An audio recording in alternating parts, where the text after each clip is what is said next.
ప్రస్తుతం 10 గ్రాముల బంగారం ధర 1,57,000 ఉంది. ఇప్పుడు ఇది తక్కువ ఎక్కువ అని అందరూ అనుకుంటారు. అర్జెంటుగా చాలామంది ఏం చేస్తున్నారంటే ఇది ఇంకా తగ్గిపోతుందేమో, ఇది అమ్మేయవలసిన సమయం అనుకుంటూ ఉంటారు. 10 గ్రాముల గోల్డ్ 1,57,000 దగ్గర ఉంది. ఇది 2 లక్షల దగ్గరికి వెళ్ళిపోయి మొత్తం పడిపోయింది కదా, చాలా చాలా తగ్గిపోతుంది. ఒక రోజైతే 10-15 వేలు కూడా తగ్గిపోయిన రోజులు ఉన్నాయి.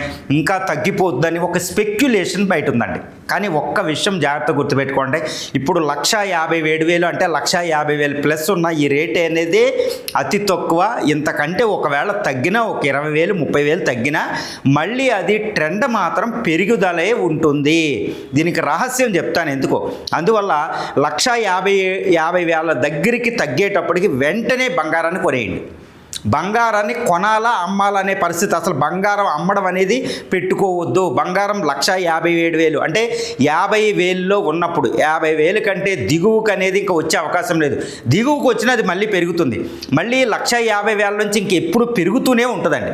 కాబట్టి ఇప్పుడు బంగారం కొనే సమయం, బంగారాన్ని అమ్మే సమయం కాదు, బంగారాన్ని కొనాల్సిన సమయం. జాగ్రత్త గుర్తుపెట్టుకోండి. 1,50,000లో ఉన్నప్పుడు అది ధర 1,50,000లో ఉన్నప్పుడు వెంటనే కొనేయండి ధర. ఎందుకంటే ఇక్కడ నుంచి ఇంకా ఎప్పుడు పెరుగుతూనే ఉంటుంది. ఎందుకంటే డాలరు వీక్ అవ్వబోతుంది. ఇప్పుడు డొనాల్డ్ ట్రంప్ అక్కడ యుఎస్ ఫెడరల్ రిజర్వ్కి అపాయింట్ చేసిన కీర్ వార్ష్ అనే అయితేన ఇంక ఎప్పుడు కూడా పెంచుతూనే ఉంటాడు. డాలర్ వడ్డీ రేటుని తగ్గిస్తాడు. కాబట్టి డాలర్ విలువ తగ్గుతుంది. డాలర్ విలువ తగ్గినప్పుడు బంగారంలో పెట్టుబడి పెడతారు. ఇది రహస్యం, బ్రహ్మ రహస్యం అనమాట. కాబట్టి అక్కడ డాలర్ని వీక్గా ఉంచి అమెరికా ఎగుమతులు పెంచాలనుకుంటున్నాడు డొనాల్డ్ ట్రంప్. కాబట్టి బంగారం విలువే పెరుగుతుంది, డాలర్ విలువ తగ్గుతుంది.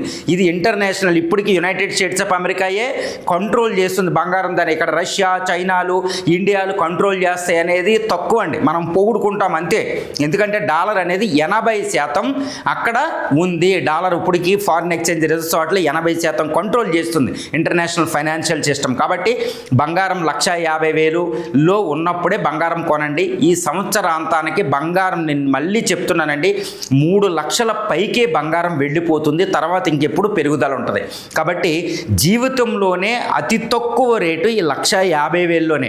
మళ్ళీ ఈ 1,50,000 బంగారం అనేది మళ్ళీ ఎప్పుడూ చూడం. కాబట్టి బంగారాన్ని కొనే సమయం, పొరపాటుని ఇంకా తగ్గిపోతుంది, అరే లక్షలో ఉన్నప్పుడు నేను గోల్డ్ కొన్నా 1,50,000 వస్తే ఇంకా తగ్గిపోతే నాకేంటి, ఒకవేళ తగ్గిపోయింది అనుకోండి మళ్ళీ అది పెరిగిద్ది, ఓపిక పట్టండి. కానీ బంగారం అమ్మాల్సిన సమయం ఇంకా ఎప్పుడు మీ జీవితంలో రాదు. ఏదో అత్యవసర పరిస్థితులు ఉంటే తాకట్టు పెట్టుకోండి. తాకట్టు పెట్టుకుంటే ముత్తూట్లు అట్లు ఇట్లో పెట్టారనుకోండి, మనకి వడ్డీ ఫస్ట్ తక్కువే చూపిస్తారు వాళ్ళు.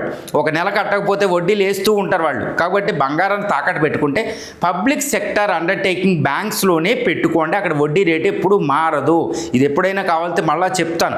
Public sector undertakings, public sector ప్రభుత్వ రంగ బ్యాంకుల్లోనే పెట్టుకోండి. అక్కడే ఇంట్రెస్ట్ స్టేబుల్. ముత్తూట్లోకి వెళ్తే మళ్ళీ మీ బంగారాలు తిరుగురాదు అలాంటి ఫైనాన్షియల్ ఇన్స్టిట్యూషన్స్కి వెళ్తే. కాబట్టి బంగారాన్ని అమ్మొద్దు.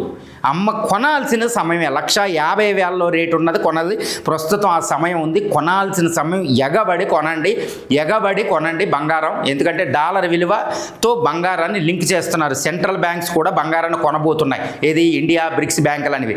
కాబట్టి అది కూడా బంగారాన్ని పెంచేదే. ఇంకొకటి కూడా చెప్తున్నా, బంగారం ఉత్పత్తి, డిమాండ్ అని 2 ఉంటాయి మార్కెట్లో, మీకు తెలుసు. ఉత్పత్తి ఎప్పుడు స్టేబుల్గా ఉంటాయి. కొత్త గోల్డ్ మైన్స్ లేవు ఇంకా. ఏది అందువల్ల ఉత్పత్తి ఎక్కువ అవుతుంది కాబట్టి దాని డిమాండ్ ఎక్కువ అవుతుంది. కాబట్టి ఉత్పత్తి తక్కువ అవుతుంది కాబట్టి కూడా గోల్డ్ పెరగబోతుంది.